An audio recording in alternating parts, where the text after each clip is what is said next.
The first property I bought, it was a 2-bedroom unit in Papakura. It was $265,000, and it was run down, but it was a solid brick and tile.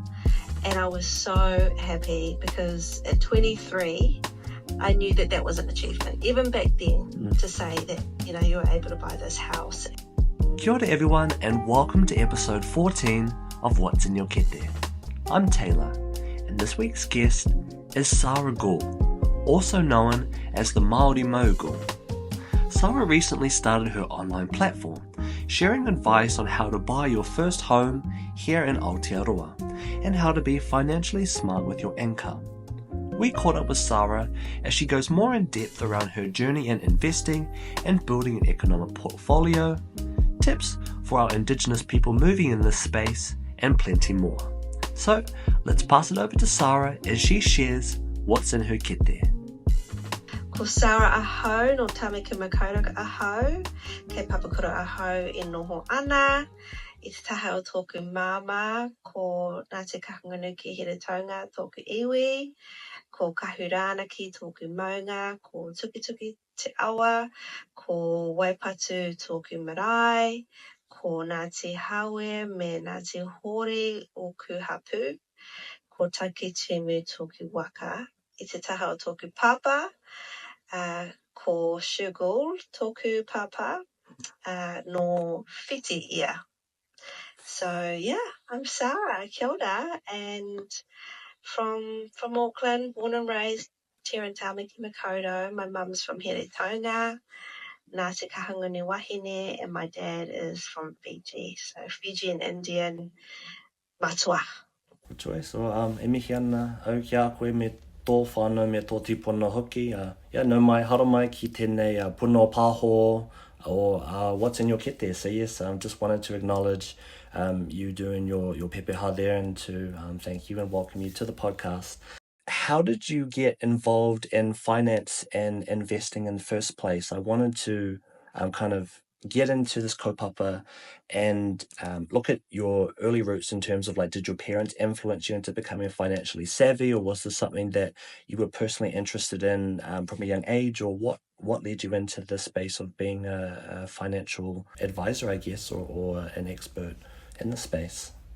Yeah, I was very lucky in that I did grow up in a whānau who openly talked about finances. So financial kōrero was the norm in our home, and my parents had 6 tamariki, and it was their goal in life to ensure that all of their children, got into their first homes, got into homes that they owned. So my dad is obviously from Fiji. He came to New Zealand in the 70s, 20 pounds in his pocket. My mum's from a, working farming whānau in Heretaunga. So they set themselves up, and finances were very important for them to ensure that not only, we had roofs over our head, we had food on the table, we had clothes, but we also had the ability to have opportunities, to have financial freedom.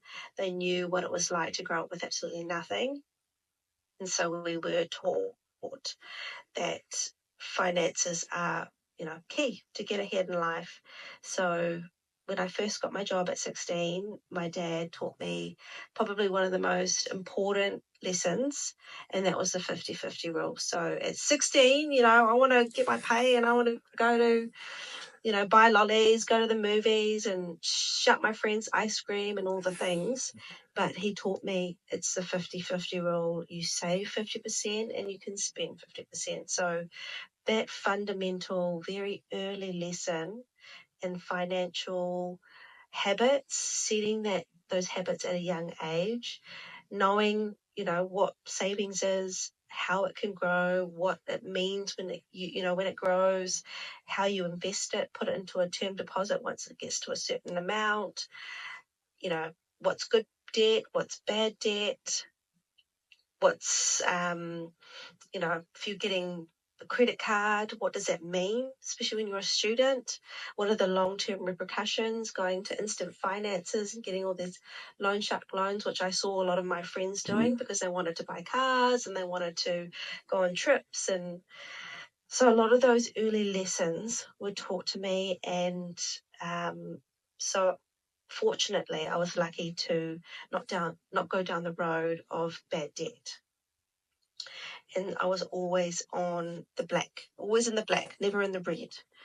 And by the time I was 23, I had basically enough money to go and invest in a home. So from the age of 16 to 23, 50-50 rule. I was studying during that time. I was getting my degree. And then I think at that time I was about a year and a half, working full time when I was able to get, help. Basically, get a bit of a deposit for a house. It was different back then. It was 2013. So it was a different time. But, how did I get into finances? What were my whānau influences? It was those early kōrero, that early conversation with your family around the dinner table. And, it's just hammered into your head. And so it was second nature. But I have taken their mātauranga and I've run with it. Because what they were able to achieve was great. We're all, got good education.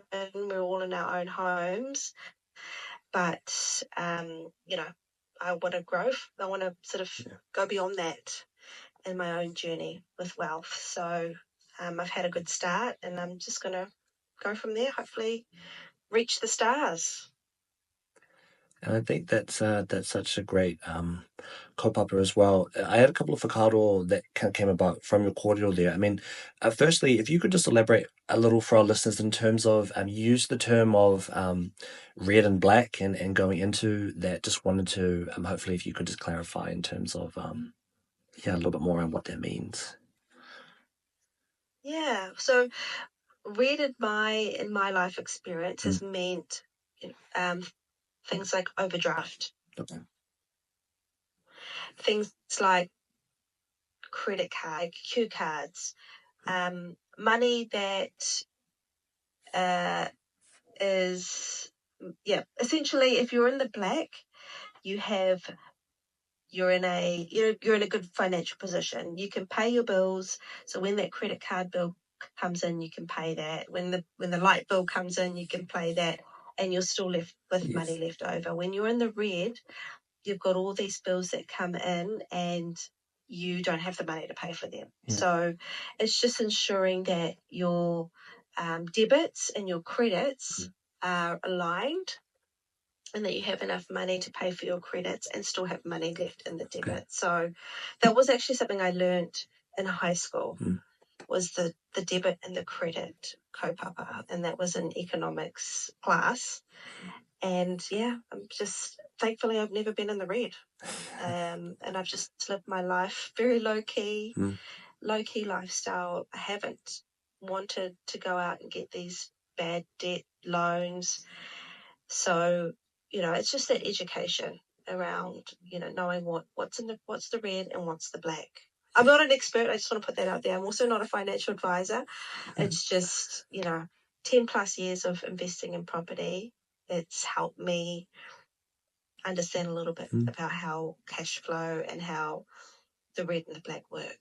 And I think even having that knowledge would be so helpful to many in our community. I mean, I'm in my mid-20s now, and it feels like home ownership is such a distant dream for me. God, I feel like you're a teenager. Yeah, I know. Like just 5 minutes ago. I know, and now like I'm not a financial expert myself, but I've been on a few of the kaingoro webinars and tried to do my own research into it, and it kind of feels so distant for many. But I really wanted to ask, for you at 23, like, walk me through, like, what were you feeling? Like, what were your thoughts when when you first signed that deposit on the house, and, like, did you think, like, I've got a whare now, like, like, I can't imagine, like, the excitement must have been, like, bursting out of you. I would have been, thrilled. overwhelmed. Out of all the properties I've bought and sold, and I think I've gotten to property number 5 now, that was my favourite. The first property I bought, it was a 2-bedroom unit in Papakura. It was $265,000, and it was run down, but it was a solid brick and tile, and I was so happy because at 23, I knew that that was an achievement, even back then, to say that, you know, you were able to buy this house. And I'd done my due diligence. So I never bought that house.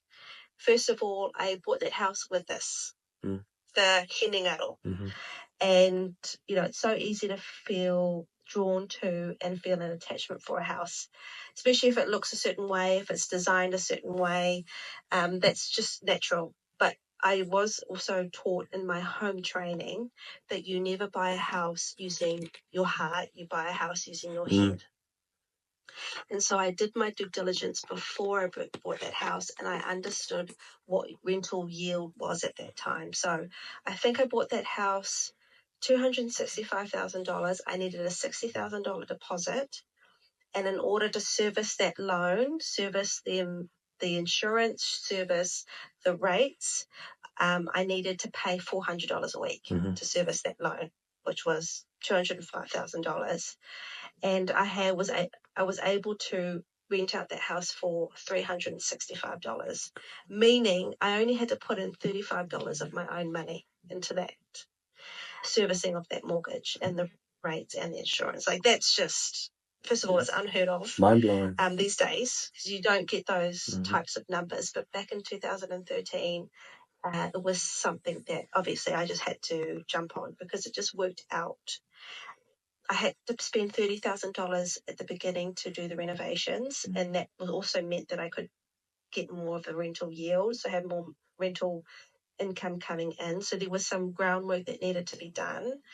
But I think my biggest tip was the due diligence and to see how you are able to service that loan. And I also knew I didn't have children.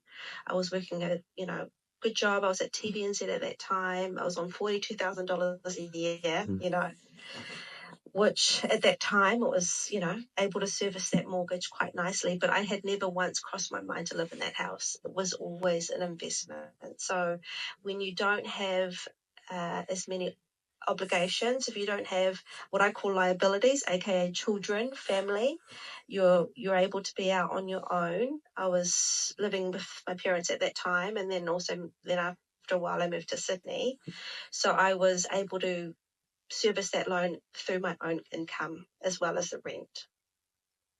So you just have to crunch those numbers, and that's what I did. I didn't buy that house with my heart. I fully bought it with my head, and thankfully it worked out. Because I ended up selling that house a year later for $440,000. So that was almost $200,000 profit. Yeah.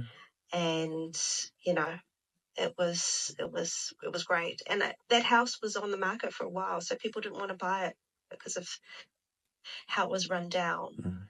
But, thankfully it worked out. I mean, I'm glad that you got your return on investment, but as well, I like particularly that you've just kind of noted something quite valuable in that, when looking at home purchasing a property or a home, in terms of separating emotion from logic, because I think many people will be quite quick to go, oh look, this whare is $250, let's jump at it. But have you done your due diligence? What's the neighborhood? What's the price value? So yeah, I think that's really cool to kind of touch on. Exactly. But one thing that you also previously mentioned, with the knowledge that your family, particularly your father, passed on to you, I know that you are now sharing that mātauranga wider with people online, and was hoping you could talk a little bit around that kaupapa and what is it? And I mean, because I didn't want to spoil it for our listeners, for anyone who's not familiar. So in your own words, could you talk about how you're sharing your financial expertise with the rest of the world? Kia ora. Yeah, so I have been wanting to do this for a very long time. Like I said, I've been investing in properties for over 10 years, and I'd always been the one that a lot of my friends, if they knew about, I'm very shy about my property investment game. I don't tell too many people, because I just, you get a bit whakama when you talk about money. It's just one of those things. It's one of those taboo subjects. So people that do know that I'm in the property investment game, they do very readily come to me and they ask me for my advice, and I happily give it to them. And it's something that when they do come to me, my eyes light up and I get really excited about it, because it's obviously something I'm very passionate about. And so I got to a point where I'm like, if I'm, my eyes are lighting up and I'm getting excited to talk about financial kōrero, I think there's something in this. And so I probably for about 2 years have been thinking of starting up a page, but there's that voice in the back of your head going, oh, who are you? You've got, nothing extra to add on to the Instagram. There's already enough noise. There's already everybody else doing it. But actually, I'd never seen a wāhine Indigenous property investor who's actually doing it on her own. And so I thought there's a space for that. There's a big segment of us who don't have partners, or maybe are in relationship with somebody who isn't in that same kaupapa as we are when it comes to finances, or we're trying to get out of a situation and wanting to get a little bit more solid with our finances. And that's maybe where I could add my kōrero and a lot of my mātauranga. And so that's essentially why I did it. I was like, there's a need for it. And so I did that first video and I got such an amazing response and so many comments saying, yes, this is what we've been needing, and lots of questions coming through my DMs. And so I've already sort of started a series around the questions that I've already received about how to get into your first home, how to buy that second property, how to buy a house after Pepe, because that was very difficult when I had my son, how to buy a house, that you're going to live in, an owner occupied house. So yeah, and this is all me just figuring it out and having done it for the last 10 plus years. So I'm really excited. I don't know where it will go, but I will just put out everything I have, all the knowledge that I have, and hopefully even if it just helps one person, then I'm happy, at this point. And we'll just go from there. But it's just something I'm really excited to talk about. And how long have you been running your series for now, all the way to kaupapa? When did you make the first video? Yeah. Literally like 3 weeks. Whoa, At this stage, it just happened. 3 weeks only. But I have been on my own personal social media always talking about money. And I post up about my KiwiSaver all the time, because that's something that I really try and push, especially for our younger. You're the perfect age for really flooding your KiwiSaver. So a lot of my younger, iramotu, my younger nieces and nephews, cousins, I post about KiwiSaver all the time, because for me, it's just an amazing tool of being able to get into your first home that is already up and running and, has proven that it really does work. I talk about my son's Sharesies, having a Sharesies account. He's only 3, but I'm already planning when he wants to buy his first car, what does that look like? When he goes to university, what does that look like? So trying to make those investments now for when he is older. And I talk about, my mortgages, how I've structured my mortgages. So I have been talking about it for years, but only on my personal pages. It's only in the last 3 weeks that I've actually gone public with it. Well, congratulations. I'm very excited to kind of deep dive into the content that you've created offline, I think, in my own personal time. But I wanted to throw back a little bit to something you mentioned earlier, and this was a part that I already had pre-planned, but you've touched on it quite nicely. The kaupapa, or the conversation around money within our community, is quite a sensitive one, and I think particularly for I guess for some of our listeners who may be wanting to start the process of investing or even looking at buying a property, and they haven't had that kōrero yet with their partner or their parents or wider whānau, what advice can you I guess give to our listeners, or how can a person first breach that conversation, or first initiate that kind of kōrero with their loved one? Yeah, it is a very taboo subject, because you do have to go into the specifics. I need to know how much you earn every year. I need to know what your salary is. I need to know what your lifestyle looks like. I need to know what access, do you have access to the bank of mum and dad? Because I just looked up a stat today that, half of the people that buy homes these days have access to the bank of mum and dad. So there are a lot of key important information that if you are looking to buy your first home can help in terms of what advice I give. But so, for example, blanket rule, I just say KiwiSaver is your best bet. For me, KiwiSaver, it's not something that I was able to access back in 2013. I didn't even know what KiwiSaver was. But now I've done my mātauranga, and for me, KiwiSaver is probably your best bet if you say you don't have access to mum and dad, or you do have access to mum and dad. If you can really pour into your KiwiSaver as soon as you're working, from the age of 16, I was signed up to KiwiSaver. Of course, do your default, but is there any opportunity for you if you are able to? Can you do the 4%? Can you do the 5%? Can you do the 6%? You can go up to 10% of your salary going towards your KiwiSaver.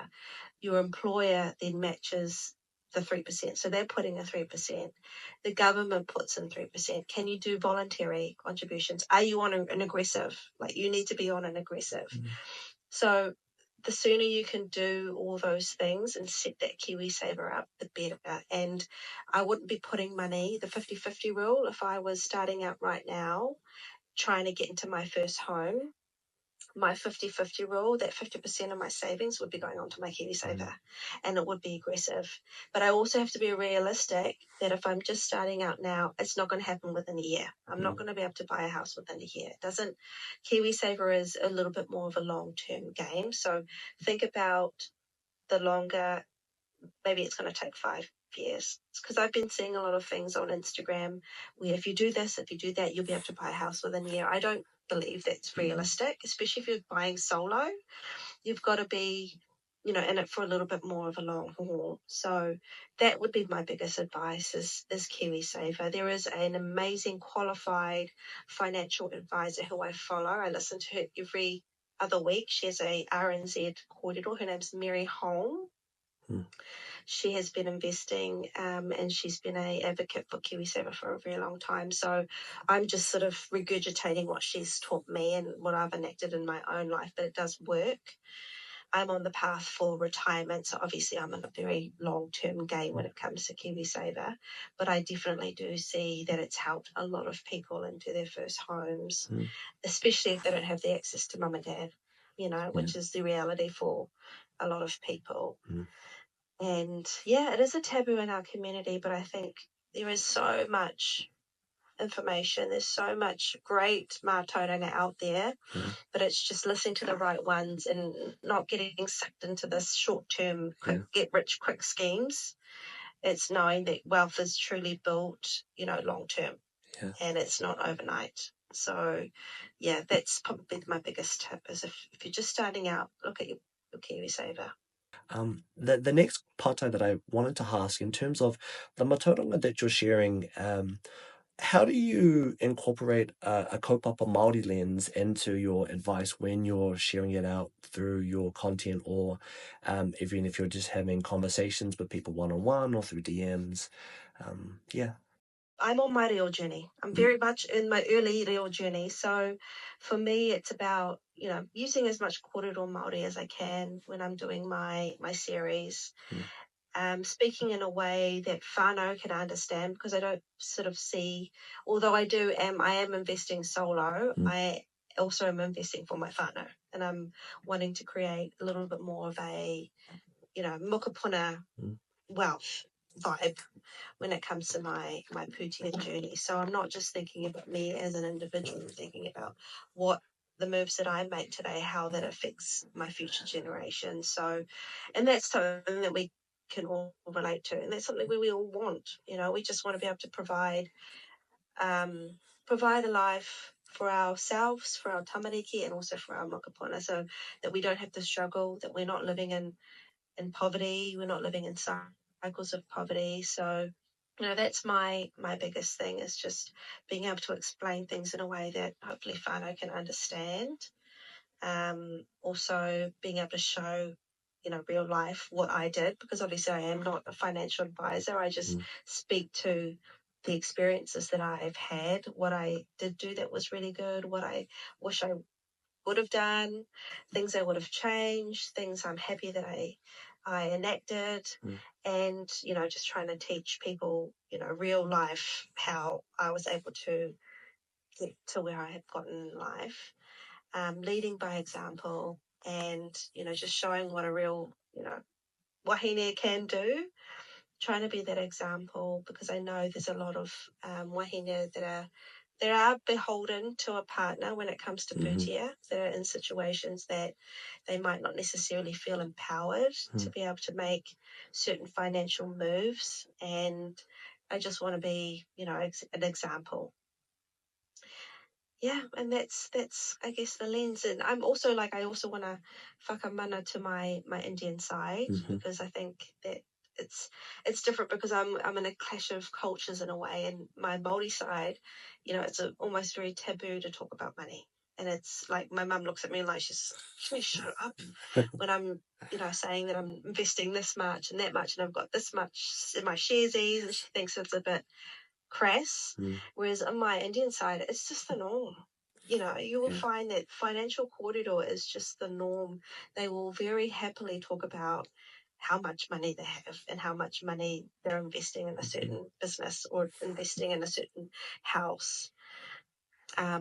It's put the pulling of resources in on my Indian side is very, very normal. And you will find that that's how a lot of, especially immigrants coming from Fiji, coming from India, they're able to get ahead in life.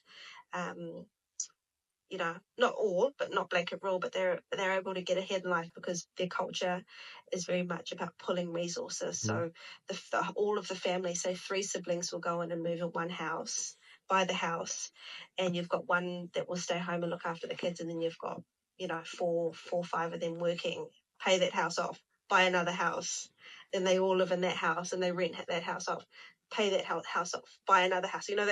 That's how my dad and his siblings sort of got ahead back in the 70s and 80s, and it was just the norm. Sharing of resources, sharing of the money, talking about that, talking about the investments. And so I think that that's a beautiful way that they're able to kind of get themselves into positions of, doing really well financially, and I would love to see that for our whānau Māori. What are your thoughts around side hustles, or do you have any advice around getting started and making income on the side from a person's day job? I am very passionate about these get rich quick schemes, because I see it, and unfortunately they are targeting Māori Pacific. These MLM, multi-level marketing schemes, and the whole scheme is about recruiting more people into this scheme. And I see them TikTok dancing and, twerking their way into, I'm buying freedom, I'm creating the life I've always wanted. All you have to do is invest $30,000 in this bloody product. And, you have to be over 18 and probably having to go to the instant finance to get the money. So that I'm seeing, and it's just, for me, I just want to tell people, wealth is not built overnight. You can't get rich quick. It's very, very difficult. And for me, I've found 10 plus years in the property investment game, it's been building over a very slow, sustained period. Now, I was lucky with that cash cow, that first house I bought, but did I spend any of that 200 grand? No. I think the only money I spent from that 200 grand that I made from that first house was to pay off my student loan. And the only reason why I paid off my student loan was because I was living in Australia and suddenly I had to start paying interest. The interest fees, yeah. If I was living in New Zealand, interest-free, that's a good debt, student loan, I probably would have kept that $12,000 and put it towards the mortgage, because then I'm paying less of interest on my mortgage. So I have been able to take the money that I've earned or when I've sold a property and reinvest. You know, I don't go and live lavishly. I don't go and buy myself a flash car. I've got probably the bombiest car out of all my friends. What do you drive? Secondhand. I always buy it on. It's a Kia. It is a Kia. It's a kid, because I've got a kid now.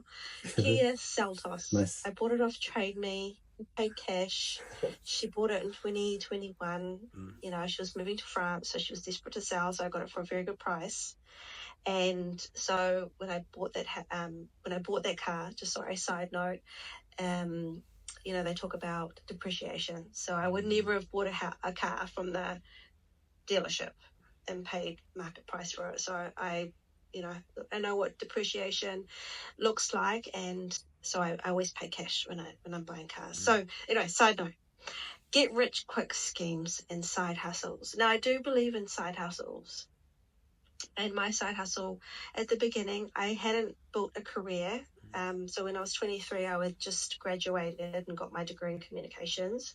And so my career hadn't evolved to a point where I can do side hustles. So my side hustles was properties. Okay, so that was lucky. It was 2013, so I don't know if that's the case today, but that was my side hustle. I was living at home for free. I was making $42,000 a year. I bought this house and I had tenants in there. I was never going to live there. I was never going to use that house. That house was always going to be a source of income. But have I been able to, but at that time I was not able to yield a income from it. It was essentially paying off the mortgage. And that's how I've done the property investment game. I've never actually withdrawn money from those properties. A lot of my money in those properties are equity at this point. I can, but when you're doing your accounting at the end of the financial year, you don't want to be showing that you're earning an income from your properties. You want to be showing that you've been paying all this interest. And you have been having to spend all this money on your properties, because if you do earn an income from it, suddenly you have to pay tax. Yeah. So you have to be a little bit clever when it comes to investment properties and earning money from those. You earn your money when you sell it. And it's up to you whether you spend that money, or it's up to you whether you reinvest. I've always reinvested. But now with my career, I'm at a point where I have been, working for 15 years. I can do communications consultancies on the side, and I do. If someone wants a comms plan made, I charge a certain amount for a comms plan, and, that can help me, tick over quite nicely. So, but I'm not qualified. I'm just sort of imparting what little experience I have in my own little life and hoping that I can help people that way. Well, I'd say that you're more than qualified, because I find in my own experience that life experience trumps any kind of qualifications or anything like that. Like, I mean, even in this kind of podcast space, this has all been trial and error for me. And yeah, so I'm like, I mean, I can hear it just from listening to you. I'd say you're more than qualified. So I don't know. But kind of coming towards the end of our kōrero now, I really wanted to ask, like, kind of moving away from the finance kaupapa. I know that in terms of your mahi, you've worked quite in depth in the NGO and the news media industries, and I wanted to ask, working in these spaces, like, what did you learn, and how did it kind of help you to maneuver into the content that you're creating now in terms of financial advice?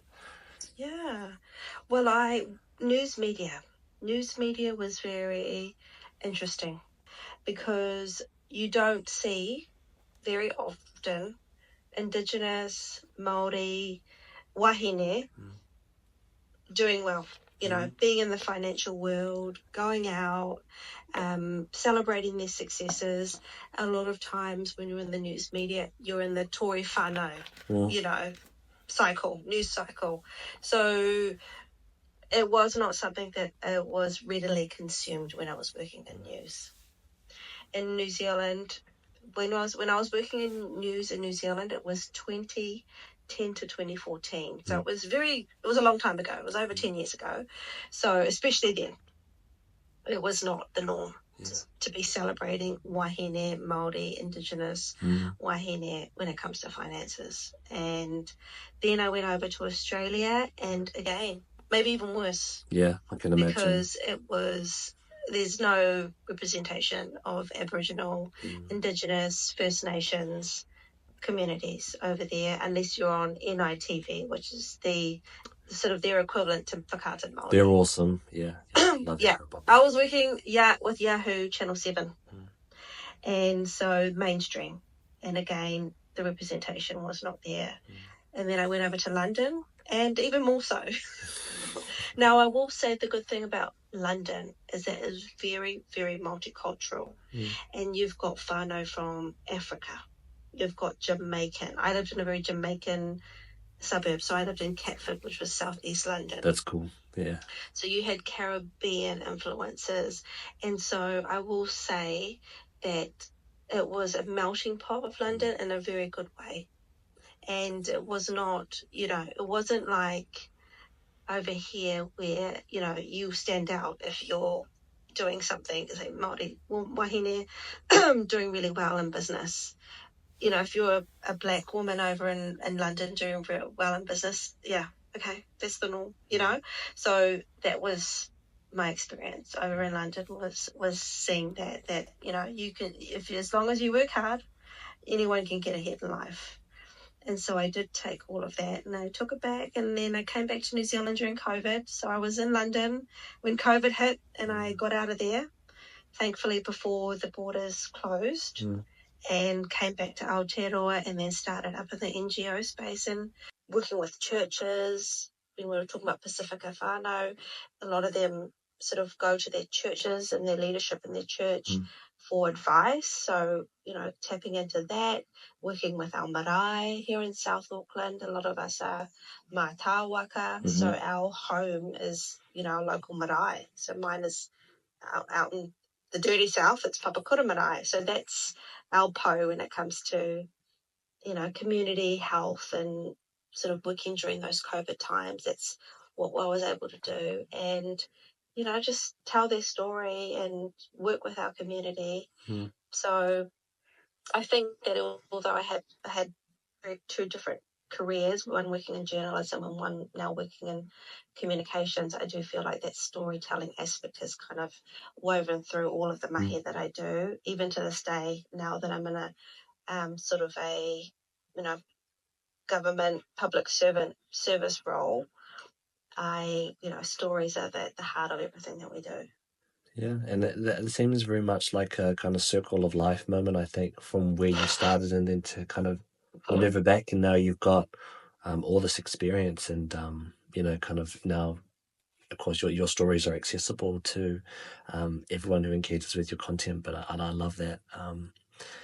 And yeah, I think kind of bringing our kōrero to a close, I wanted to give you the space to kind of share anything about that you've got, like any kaupapa that you've got coming up in the next wee while, or even if you want to do a plug for your socials. But I wanted to provide you a space to kind of close us out with any or all exciting things that you've got coming up. Well, first of all, ngā mihi nui ki a koe for this amazing kōrero. I really, really appreciate it. And I've actually been able to, learn from you as well in this kōrero. And hopefully, we can continue and do another episode and see where this goes. But, yeah, I just want to tell people that feel free to follow my page. It's Māori Mogul. Primarily, I'm on Instagram, and that's where I post. I have a series that I am currently launching, and it's basically a series based around the questions that I got from a lot of the people that started following me when I launched my little Instagram page. And it's centered around how to get into your first home, how to pay off your mortgage, how to buy that second investment property. So people who already own their own home and wanting to buy another home. What does it mean to buy a house that you want to live in, own occupied? And then the last episode of my series is going to be buying after you have babies, because unfortunately the bank does not like when you have children. So those are the episodes and sort of the little segments that I'm going to be putting out on my page. Please, it's just my own experience. Again, I'm not a financial advisor. I'm not qualified. I'm just going to be sharing my learnings and what I did that was really good and what I wish I had done differently.